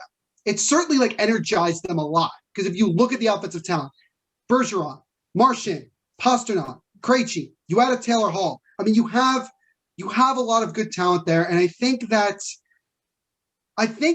the Bruins, they like to be physical. And I think also this, here's some extra motivation. Guess which former teammate are they playing in the first round? Chara. And you don't think the Bruins are looking at that and saying, wouldn't it be sick if we knocked out Chara in the first round of the playoffs? I'm pretty sure Chara's saying the same thing. And- He's Yeah, I was going to say Chara's. And here's a question mark that I have. I think that the Capitals have good goaltending and Samsonov and Vanacek. They've just been kind of shaky of late, and that is a concern to me. But hell, I mean, the Capitals got off to a bad start goaltending-wise in 2018, and they ended up winning the Cup. So, I mean, I could be wrong. But I think that it's going to be a good series. I think both teams are going to trade punches, but I think Boston's going to end up winning in 6. I think they're just a little bit better going into the playoffs right now, and I think that they're going to be able to win that series. So Bruins in 6 for Neil. Shannon? I was gonna say Bruins in 6. I want to say Bruins in 7, just so I don't sound biased. But echoing Neil, the Bruins have incredible momentum right now coming out of the trade deadline. The Caps looked fine at the end of the season, but not a team that I feel particularly threatened by going into the playoffs. And the Bruins do play historically well against Capitals. So, or at least this season they do. So I think that's really going to bode well for them. I think there is a lot of energy, both in the fact that they're playing Zdeno Chara, and that's a lot of emotion on the ice, but also the fact that, yes, Tom Wilson is in the news for his issues with the Rangers, but prior to that, he had a really controversial hit on Brandon Carlo that took him out for 2 months. Yeah, where he was suspended, by the way. It wasn't suspended. So that is still, Brandon Carlo just came back in the last week or two. So that is also going to bring a lot of flame to the ice. And I think that that's really going to energize the Bruins. It's not going to energize the Capitals. The Capitals are mad that Tom Wilson keeps getting flack in the media as if he doesn't deserve it. So I think it's really going to bode well for the Bruins that they had this matchup. I think if they had the Islanders, they would have been absolutely screwed. I think the Penguins would have been a less promising matchup, but better than the Islanders. But I think this is the best thing that's happened, and I think that they're really in a good position. All right. So ultimately, Shannon, you do have the Bruins winning the series, though? Yes. Okay. Bruins in 6. All right. No, Bruins in 6. All right. So Neil and Shannon both have them in 6. Megan? Capitals in 7. Oh, boy. All right. Let's play the Capitals in the second round. I would just rather play them. Well, I mean, look, here's the thing. When I talk to my boys, the Hockey Pod Network, Hockey Troll and Nick Berlansky, I mean, they want it as badly as anybody. They want that second round series between Pittsburgh and Washington. And you know what? It's kind of like, you know how Austin was saying before, it would be much more fun if it was Toronto versus Boston in that first round. It's kind of like the same thing. People want it to happen. They want Crosby and Ovechkin for the umpteenth time against each other in the postseason. Yeah. How many times do you play in the regular season? Why do we? Well, I know. Well, look, Shannon, did I not? Shannon, I just said that the play Bruins them win to in 6. playoffs. It's like an every year thing. It's just it's exactly. natural. It's like Toronto, Boston. It has to happen. True. That's true. So Neil and Shannon have Bruins in 6. Megan has Caps in 7. Austin, give me a curveball. I'm doing this one for my Coke Man koozie. It's gonna be Caps in 7. Oh, another Caps in 7. Okay. So Jimmy, I love Jimmy's my So the we have a man. dead tie, and I guess it's up to me to break the tie. That's This nice. is Come on, tough. Come on, But- Jimmy. Join the dark side. At the end of the day, I really hate to say it. Caps in 6. Caps in 6. All right, bet. What? 6. All right, It's all going right. 6. All It's right, going well, 6. I at least gave it 7. Yeah, I was gonna say I give it. There's 7. no way the Bruins Bro. they're going to push in 7 games. They lose in the 7 Bro, games. what? It's going 6. I'm telling you, something is 6? going to be there. Something tells me that this series ain't going 7. It's going at least 6. Yeah, I you think know what? If Washington's it goes 6 games, more it's because motivated. Tom Wilson flung Taylor Hall over the glass, Oh. took him out of the game. No. Jimmy. The You only know- way, Jimmy. I mean, the only you know- way I look. see 6. Look, This you know is the- Tom Wilson's going to go after Taylor Hall. Out of all the guys in the Oh, no, Bruins, he he's gonna will. wanna He go will. after No him. question. I expect Oh, it. absolutely. The only way I see 6 right now is Game 6 overtime, and somehow, some way, Kuzi manages to score a game winner. Yeah. Oh, great. That's nice. Let's talk about that again. As soon as Kuzi scores the game winner to end the series, it's Oh, man. But yes, it's a bold pick, but I stand by it. Caps in 6. Fair Let's enough. go to the north. You missed Toronto the other East and Montreal. You forgot Yeah. the other East. You forgot the other East team. Oh, my mistake.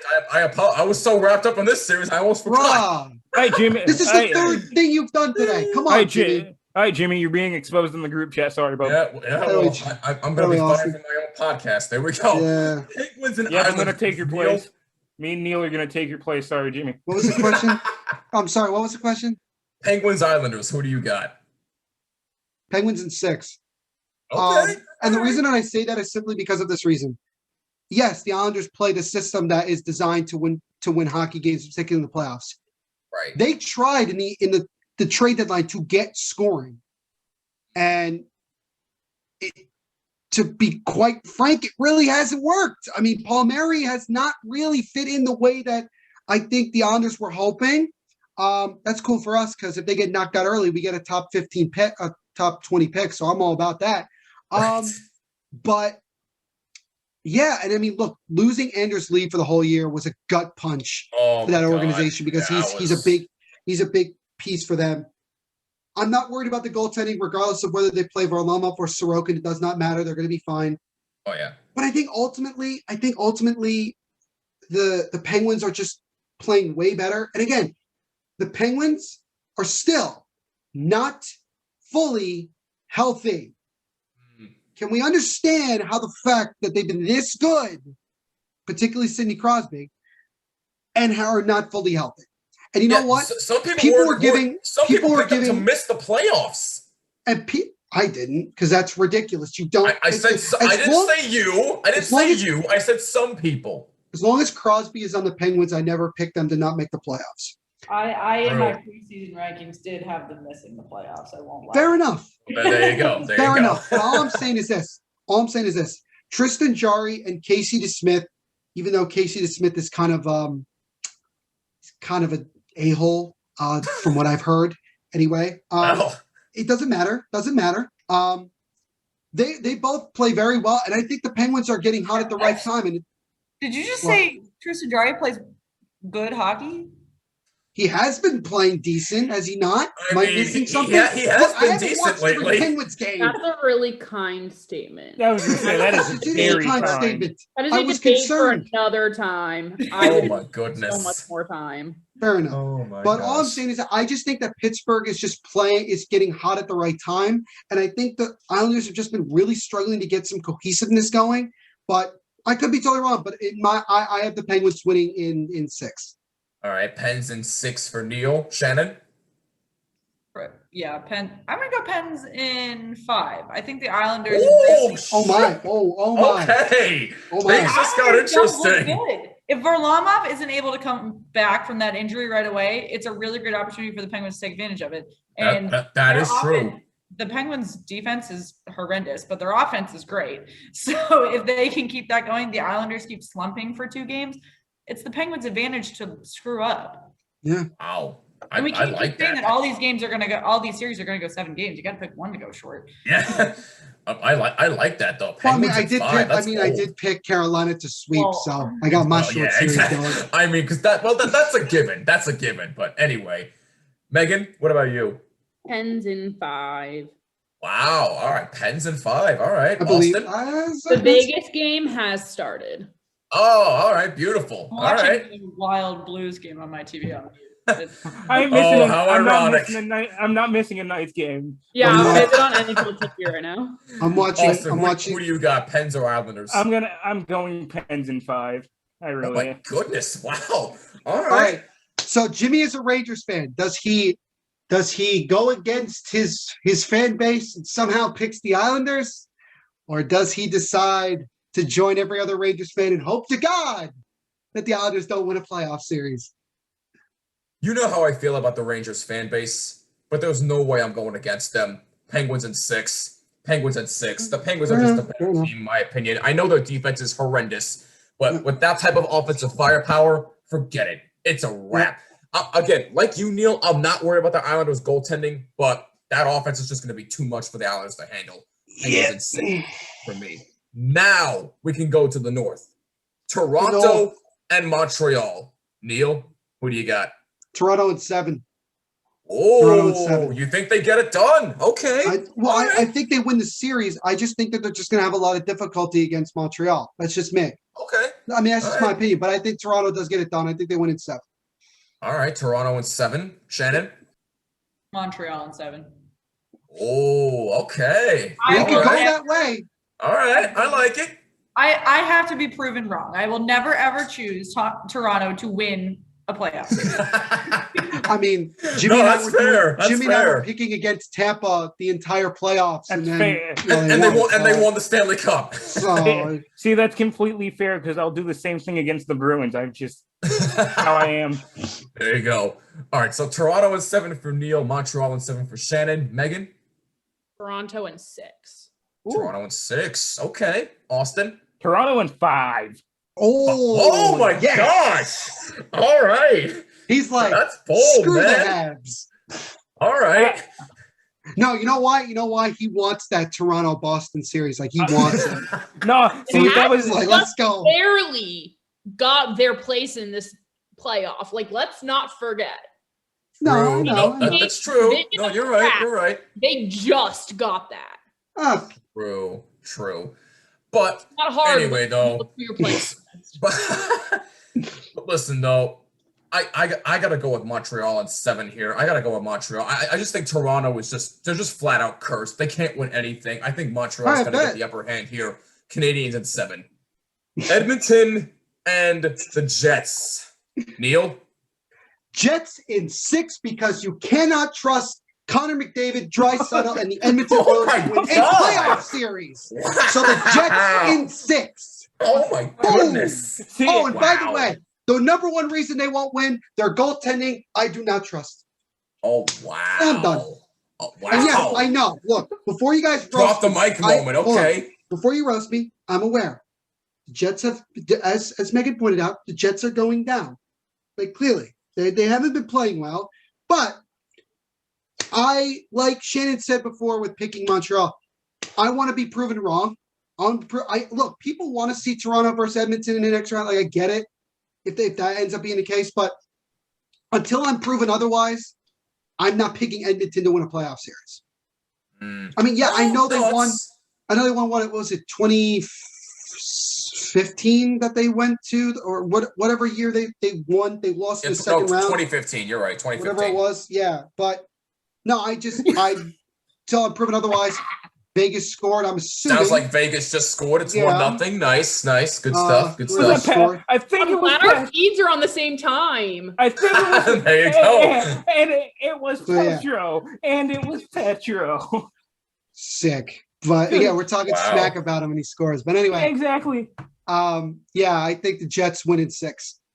All right. Jets in 6. I like that. Drop the mic moment from Neil Villapiano. I like it. Shannon? I mean, I struggle to pick the Oilers to win a playoff series the same way I struggle to pick Toronto. Similar to what Neil said, we debate it all the time during our lunchtime stream because we will look at the Oilers scores, and Connor McDavid and Leon Draisaitl are fantastic hockey players. I will never dispute that. However, the Oilers are not a good hockey team. They have 2 good hockey players. So I struggle to choose that they will go into a deep playoff run. They're not a good hockey team.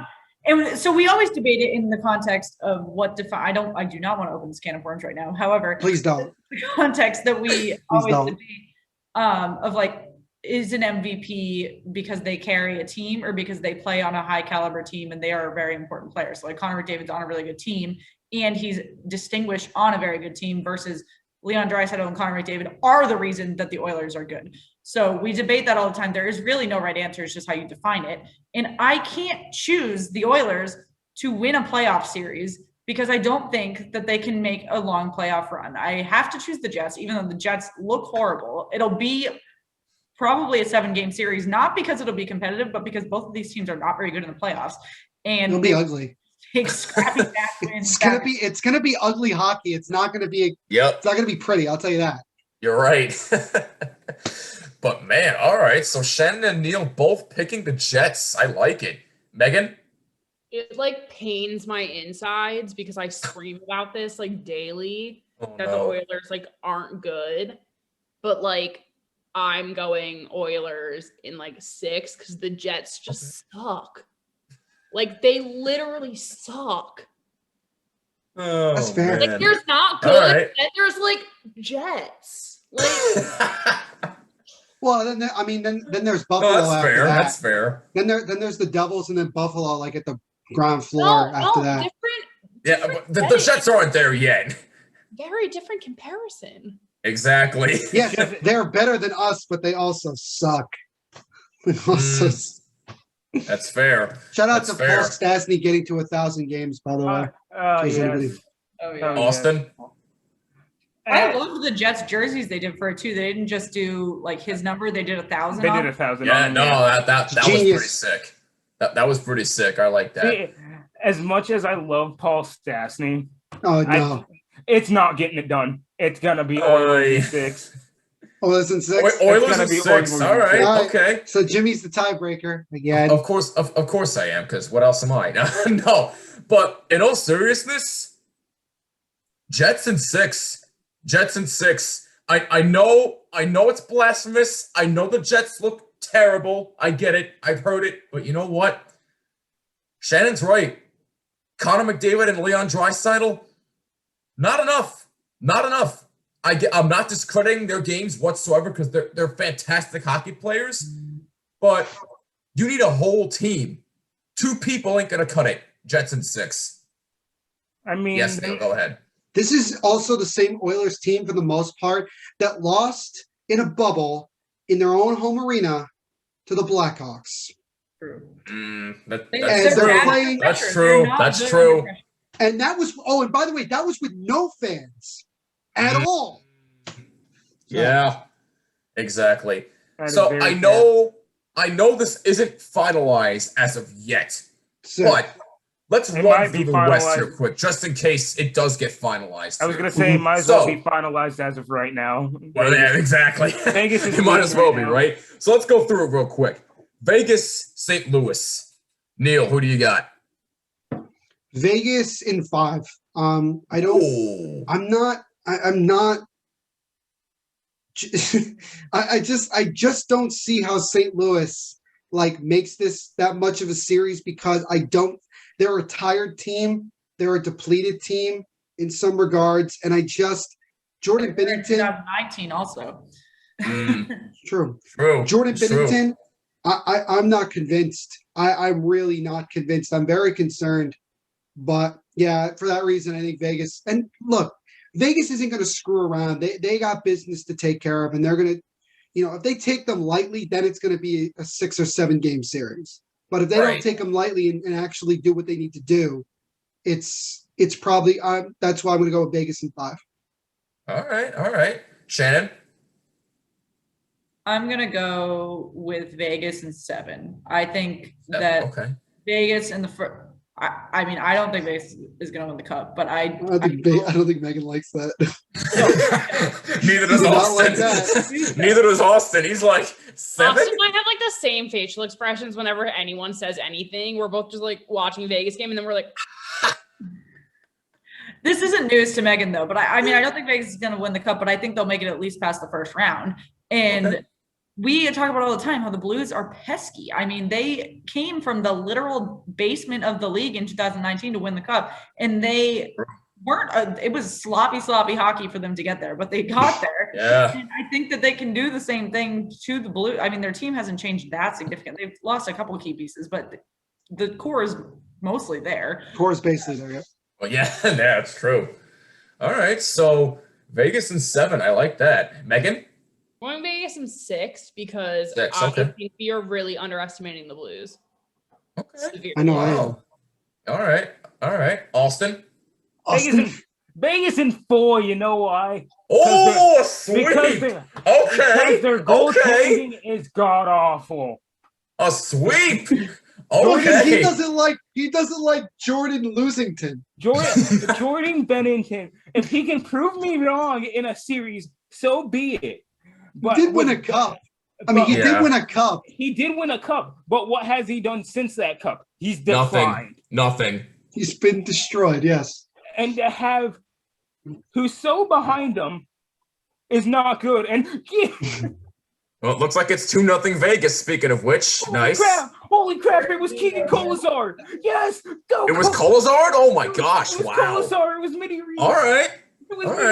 Jimmy, do you even know who that is? Don't pretend like you knew who that was. You did not know. I didn't know who that was. So when he said that, I was like, who the hell is that? That's Mini Reeve. That is Ryan Reeves Jr. Okay, great. That's great to know. Fair enough. But no, seriously, in all honest to God seriousness, I'm with Austin. Vegas in 4. I think the Blues are done. I don't think they have a prayer At in this least series. I gave them a win. You guys are like, nah, they suck so much they don't deserve a win. No, I just don't think they have a prayer against this Vegas team. Forget it. They're done. I'm sorry. There is a reason. There is a reason his nickname is Jordan Losington. I have one question for Austin though. If by some chance, right, just by some chance, Vegas like loses in the first round, just by some chance, do you really then blow it up like right then and there? Do you just say like screw it and everybody's gone? If they lose to the Blues, yeah. If we blow it first round, you get rid of a few big players. Yes, that's what I thought. Okay, I just wanted to know. But anyway, so this is going to be an interesting series to watch. I might be dead wrong, but I digress. Colorado and Minnesota. Digress. Last series, Neil.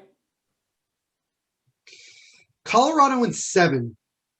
I really like Minnesota. There's a lot to like about Minnesota, and I think that Colorado is going to underestimate them, play down to their competition a little bit. And with that reason, I still think Colorado wins because I think they're the better team and I think they're ready to go. But I think that it will go 7 games. And so I have Colorado in 7. All right. Colorado in 7. Shannon? Minnesota in 6. Okay. I'd be stunned. Minnesota, like you said, Minnesota has the potential to end the season. It's going to be a long shot in terms of seeding, but Minnesota could end in 2nd. They could flip-flop over the Avalanche. I think people are boasting over the Avalanche for, good reason. They're a good hockey team, but Minnesota can hold their own against this team. I mean, I don't see any reason that we need to just assume again that the Avalanche are going to move on to this next round the same way that people are assuming that, the Lightning are going to do so. People are saying Colorado is a legit cup contender this year. So Minnesota can pull this off. I think the Wild are too. If you're going to say one also the people are saying the app since the beginning and they're just not going to hop off the horse. No one's actually assessing how they're playing. True. No, that's true. You're right. And I'll also say this. We had talked about, Vegas needs to win a cup sooner there. I'm saying that, Colorado from a cap perspective, they need to get some going because again, I don't think they're going to have the cap space to keep Landeskog. I'm really concerned about that. He'd have to take a big discount. He would have to and we're talking about a massive discount here. We're not talking about like he was going to make 9 and he makes like 6 or 7. No, it would have to be a lot and he may not want to do that considering he's the captain. And considering he's played his entire career in Colorado, but especially because he's playing behind McKinnon at this point, he's not the Avalanche. Right, and he needs, and if he were, right. So and there's pressure with that. Plus the expansion draft, they're going to have to give up somebody good. I heard that maybe Devontae's might be the odd man out, depending on if they want, and they just got Devontae's, and Devontae's has been tremendous. He's been It would make no sense to get rid of him. Well, it would make sense if they didn't feel like that they could protect him. If they only are protecting a certain amount of players and he's the odd man god, they may have no choice but to leave him unprotected. So is there pressure with Colorado as well? Yeah. Maybe not as much as Vegas for different reasons, but certainly Colorado's got to get it done. But I like Shannon's pick because, again, it could also go the other way. Minnesota, look, they made some noise in the bubble last year. No question about it. Right. And who's to say they can't do it this year? Well, they didn't have Krill last year. Yeah. Krill Kaprizov is definitely a key point. Yes. Oh, they have, and honestly, I think it's going to end up, the guy who's going to really step up is going to be Kevin Fiala for Minnesota. I really think Kevin Fiala. He already is stepping up. What are you talking about? I think if you look at the last, couple of weeks, he's really been getting it going of late. He really has. Oh, you're right. So I think he's going to be like that guy that's really going to be like, we all think Kirill, and I understand that he's a phenomenal player, but I think Fiala is going to be the guy that's really, really going to get going for Minnesota. No, that's fair. So, Neil, you said you have Colorado in 6, correct? 7. 7. I'm sorry. 7. Shannon, you have Minnesota in 6. Megan? I have Minnesota in 7. Minnesota in 7. Okay. Austin? Do I have to pick? Yes. You have no choice. Because I was gonna say it's gonna go either way in 7. It just depends on what happens. It either depends on if Kaprizov really picks up again, like he has been, and has the help with, say, I'm blanking right now. What? Okay. It's all right, but while Austin's thinking about that, I got Minnesota in 6-2. I have Minnesota in 6. As good as Colorado, I know they are really, really good. I know they're poised to win a cup. But I think some people are really, really sleeping on Minnesota, man. Especially if Kaprizov gets going. Oh, boy. Look out. I think Minnesota has a real good chance to make some noise in these playoffs if they can pull off the series win against Colorado. So give me Minnesota in 6. So with all of that off the table now, that will officially wrap it up for this long-winded episode. We're not doing Stanley Cup, right? We're not doing that. Let's actually, you know what? That was a joke. Yeah, let's talk about it. Okay. Who's going to the Stanley Cup final here? Who's going to the Stanley Cup final here, Neil? Hey, Google. Can I just say who I think wins it? Do I have to say like who do you think wins it? Yeah. Yeah, no, go ahead. What do you think wins it? A team up north. Toronto? Enough to fight this, but no. Toronto? Yeah, I think Toronto wins the cup. Oh my goodness, great! You think they get it done? All right, I do. I would love to see it. I would love to see it, but it's not happening. Look, am I going to be? Am I most likely going to be wrong? Yeah, but you know what? We've had some craziness over the last year with sports in general. And we've seen a trend with teams who couldn't get over the hump before. It took them weirdness to do it. I just personally believe that I think this is that year for Toronto. I really do. I see where you're coming from, but here's the thing about the North that you're not looking at. They have not been able to play any of the American teams yet. So they are going. Neither has any other team who's played in the division. They played all the same. They played all the same year. That still doesn't matter. The North does not add up compared to any of the teams down here that are making the playoffs. None of the teams in the North compare to Vegas, Colorado, Minnesota, Washington. Really, you're not even giving Toronto any. You're just saying that they're completely outclassed by all these teams. I'm not saying that. I'm just saying they don't have what they need. Played a team of this level in a very exactly. They don't have. They haven't played within this level. All right. I see what you're saying. That's just my opinion. Okay. And I just think that it's that type of year. And I think that hell, man, if the Toronto Raptors could win an NBA championship, the Maple Leafs can break the curse. So I'm just going off of that. So all right. I mean, it's bold, but I like it. I like it, Neil. I mean, if you're saying so I'm sorry, Austin, go ahead. I was going to say, if you're saying that, you might as well just say the Blue Jays are going to win the World Series. Like that's going to happen, Shannon. Hey, don't hate. Don't hate. Don't hate. Oh my goodness. Anyway, Shannon, what about you? I don't know. The division play-in makes it impossible to guess because I want to say someone out of the East. I get pissed off when people say that no one from the East is going to go since the East is the most competitive division. But I also have literally no idea who's going to come out of the East because it's a real toss-up. They're all pretty much true. They're comparably ranked. So I have no idea. True. So I'm going to say someone out of the East, and then I'll say someone out of the Central. I think it's probably I don't want to pick anyone out of the West because I don't think that I think it's overhyped, and I will again never pick anyone Toronto to go in the playoffs. That's fair. I forgot to mention I'll just say it. I think that it's going to be Toronto versus Vegas in the Cup final. I will take that any day. All right. Austin, okay. I was going to say, Austin, don't lie. You'd actually love to see that, even just as a hockey fan. I would love to see that, but no, we all know we want to see Vegas versus Pittsburgh for the Cup final. Yes. That That way we can call it all those streams by ourselves. That's you know what? You know why? We're gonna have that, and we're gonna call it the Flower Cup because God. We're gonna call it the Flower Cup. Jordan Bennington just had an incredible series of saves for everyone that was shitting on him all night. Listen, regular season game. Like, I'm worried about that. It's one game. It's Jordan Bennington. Give it time. Oh my goodness gracious! Yeah, no. Give it time. It's gonna. I'm calling it now. It's going to be Vegas and Pittsburgh Cup final. We're gonna call it the Flower Cup. Megan, where do you stand on this? Austin, please trademark that. No, I waited my turn. I would love to see the Flower Cup, but it's gonna be Vegas versus whoever comes out of the East.